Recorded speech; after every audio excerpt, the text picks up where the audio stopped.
Öksür biraz daha. Bypass'a gerek yok ya, tamam. 3 damar birden açıldı. Süpersin ya. Acil servislerde düşünsenize.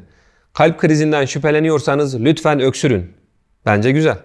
Da işe yaramaz işte, işe yarasa. Öksürmek ile kalp krizi geçer mi? Öksürmek kalp krizine %40 etkili.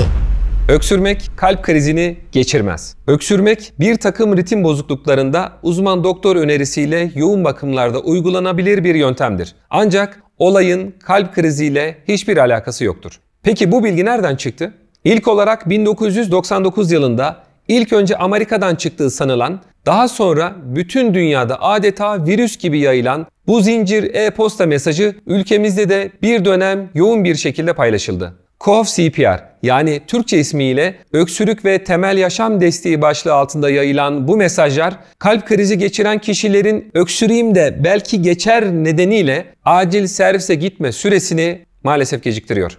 Yine öksürerek kalp krizini geçirmeye çalışan kişi göğüs basıncını artırır. Mutlak dinlenmeye geçmesi gereken kişinin daha fazla efor sarf etmesine neden olur.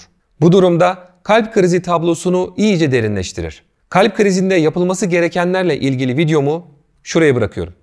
Dikkat, durum çok ciddi.